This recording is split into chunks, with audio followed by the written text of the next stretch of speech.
MX player एक ऐसा OTT platform है जो कि सब्सक्रिप्शन फ्री है और इसको ओन करता है टाइम्स ऑफ इंडिया। अब टाइम्स ऑफ इंडिया अपने सारे अखबार में अब इस प्लेटफॉर्म के शोज को जम के प्रसिद्धि देता है और इसमें अपवाद नहीं है। ये नया शो आश्रम जो कि 28 अगस्त 2020 से स्ट्रीम हो रहा है, जिसमें बॉबी देओल है, और इसको भी इन्होंने अपने टाइम्स ऑफ इंडिया के डिजिटल वर्जन में और प्रिंट वर्जन में फ्रंट पेज पे कैरी किया है। इसकी ऐड प्रकाश झा प्रोडक्शंस ने इसको प्रोड्यूस किया है और उसको डायरेक्ट किया है प्रकाश झा खुद ने। और पूरी वेब सीरीज को देखकर यह लगता है कि एक पुरानी शराब को नई चमचमाती हुई बोतल में डाल दिया गया हो। प्रकाश झा की एक्चुअली फिल्में और उनका क्रिएटिव अप्रोच भी उनके व्यक्तित्व की तरह ही जरा एम्बिग्यूअस है, अस्पष्ट है। वो फिल्म मेकर भी है, वो राइटर भी है, वो डायरेक्टर भी है, वो एक्टर भी है, वो बिजनेसमैन भी है, वो पॉलिटिशियन भी है। और उनकी फिल्मों में एक्शन भी होता है, ड्रामा भी होता है, सोशल रिलेवेंट इश्यूज भी होते हैं, आरक्षण की भी बात होती है, दलित अत्याचार की भी बात होती है, वर्ण वर्ग भेदभाव की भी बात होती है। वो सारी बातें होती है, लेकिन कहीं ना कहीं एम्बिग्यूटी है, कहीं ना कहीं अस्पष्टता है। जिस तरीके से हमें मान के चलते हैं कि वो समाज की कुरीतियों को या कुप्रथाओं को दिखाना चाहते हैं, लेकिन उनकी अपनी व्यक्तिगत फिलॉसफी कहीं ना कहीं एम्बिग्यूअस नजर आती है, अस्पष्ट नजर आती है। अगर हम बात करें दामुल की तो उस पर मजदूरों के अत्याचार दिखाए गए, उसके अलावा मृत्यु दंड में स्त्रियों के ऊपर अन्याय दिखाए गए, या फिर राजनीति में और ग्लैमरस तरीके से महाभारत को रिविजिट किया गया, चक्रव्यूह में नक्सलवाद को दिखाया गया, या सत्याग्रह में पॉलिटिकल ड्रामा दिखाया गया। हर बार कहीं ना कहीं सोशली रिलेवेंट होने की और सोशली कॉन्शियस होने की जिद नजर आती है। और उनकी हाल ही में जो रिलीज हुई ZEE5 में परीक्षा, जो जिसमें आदिल हुसैन है, उसमें एक दलित नायक है जो भी किसी भी तरीके से किसी भी हद तक जाकर अपने बच्चे को अंग्रेजी मीडियम की नई इंटरनेशनल स्कूल में पढ़ाना चाहता है। यहां तक तो सब ठीक है, लेकिन हम पीछे मुड़ के देखें तो आरक्षण, जिसमें अमिताभ बच्चन और सैफ अली खान थे, उसमें आरक्षण जैसे मौलिक मूल्य को बहुत ही अमौलिक और बहुत ही हल्के ढंग से प्रस्तुत किया गया था। और वही तेवर आश्रम में भी नजर आ रहे हैं, जो कि बड़ी दुख की बात है। दलितों के हितों की बात करना, दलितों के प्रश्नों की बात करना और दलितों की बोली बोलने वाला सिनेमा दलितों की दलील रख रहा है क्या, यह प्रश्न है। प्रकाश झा का आश्रम भी वहीं खड़ा है, जो ये तय नहीं कर पा रहा है कि दलित को विलन बनाए, कि विक्टिम बनाए, कि हीरो बनाए, कि विद्रोही बनाए, या बिलो एवरेज कोटे वाला बनाए। ये सारी अस्पष्टता है। ठीक अस्पष्टता वैसी ही एम्बिग्यूटी उस बॉबी देओल के कैरेक्टर में भी है, जो कि बाबा निराला है, जो हमें समझ में नहीं आता कि वो पाखंडी है, कि ढोंगी है, कि खूनी है, कि अय्याश है, कि अत्याचारी है। सारी की सारी चीजें अस्पष्ट है, एम्बिग्यूअस है, और ये एम्बिग्यूटी बहुत एंगेजिंग है। कहानी के कई घटना चक्र है और कई पात्र हैं और कई सारे ट्रैक्स हैं। कहानी की सेटिंग है उत्तर प्रदेश के अयोध्या और उसके आसपास के इलाके में, जहां पर एक बाबा निराला अपने मठ में रहता है, और जहां पर भी दलितों पर अत्याचार होते हैं वो वहां अपने अनुयायियों के साथ पहुंच जाता है, जिनके पास फाइनेंशियल पावर भी है, पॉलिटिकल पावर भी है और मसल पावर भी है। ये बाबा एक बहुत बड़े परिसर में हवेली नुमा, महल नुमा घर में रहता है, जगह पे रहता है, और उसके उस पूरे परिसर में स्कूल्स है, कॉलेजेस है, हॉस्टल है, फैक्ट्रीज है, सब कुछ है, और एक ऑटोनॉमस जैसे करार दिया जाए ऐसी वो जगह है।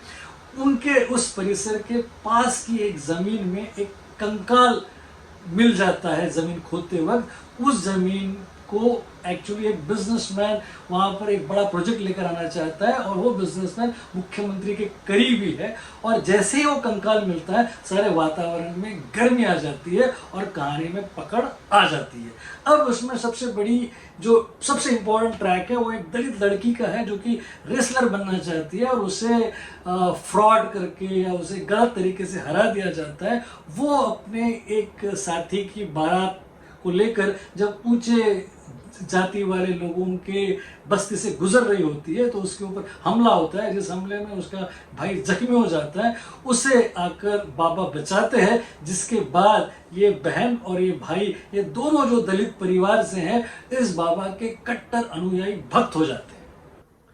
इस ट्रैक के अलावा दूसरा ट्रैक है एक एक्स डिप्यूटी चीफ मिनिस्टर का, जो कि जुगाड़ करके किसी तरीके से बाबा के पास पहुंच जाता है और फिर अपने आने वाले इलेक्शन में 20 सीटों की, दलितों की जहां पर बहुतायत है ऐसे सीटों की डील कर लेता है और जहां पर बाबा की फॉलोइंग है। इसके अलावा फिर एक ट्रैक है एक ऐसे करप्ट पुलिस ऑफिसर का, जो कि एक अपराइट और आइडियलिस्टिक फॉरेंसिक एक्सपर्ट लेडी से मिलता है और उसका फिर जमीर जाग उठता है और फिर वो भी बाबा से बदला लेने के लिए और उसकी पोल खोलने के लिए आमदा हो जाता है।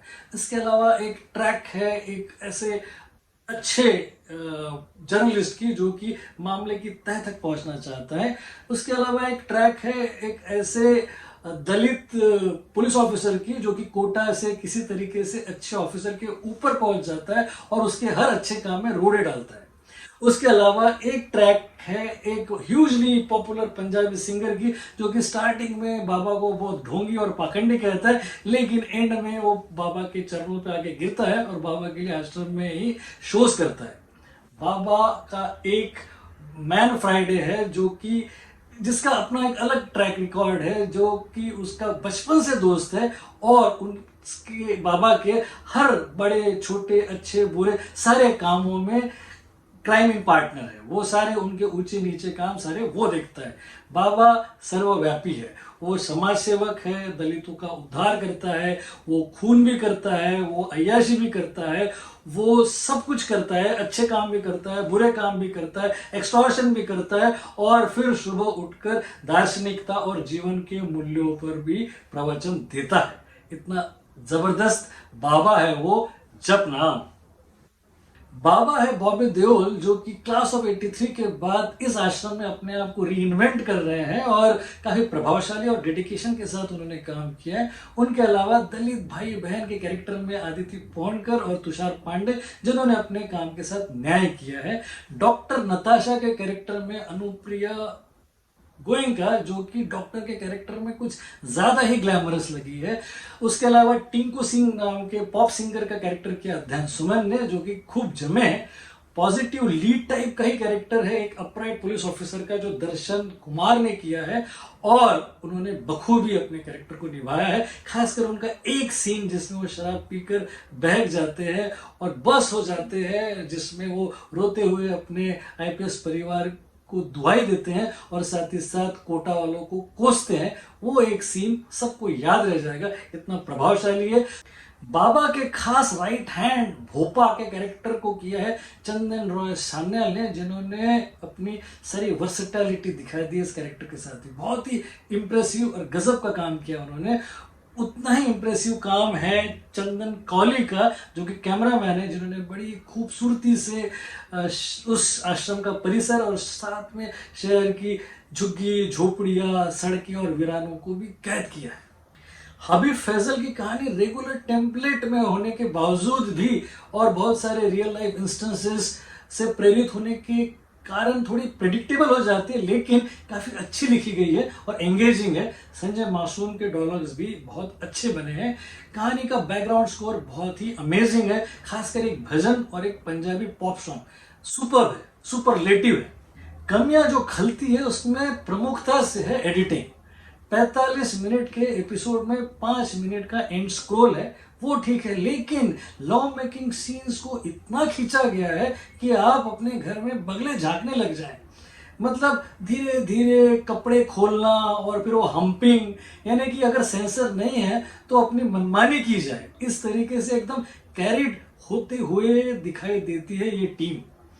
प्रकाश झा एक्साइटेड है अपने सेकंड सीजन को लेकर, लेकिन उनकी अपनी पर्सनल फिलोसॉफी और अपनी पर्सनल आइडियोलॉजी में वो कितने खरे हैं ये मैं नहीं जानता, लेकिन आइडियोलॉजी दिखाना, आइडियोलॉजी कहना और आइडियोलॉजी महसूस करने में बहुत सारा फर्क है। एक थिन लाइन है और वो थिन लाइन कहीं पे भी ब्लर होती हुई नजर नहीं आती है। इसके साथ ही मैं ये जरूर कहूंगा कि ओल्ड स्कूल थॉट प्रोसेस है, लेकिन फॉर्मेट नया है, देखना बनता है। 3.5 स्टार्स। अपना ख्याल रखें।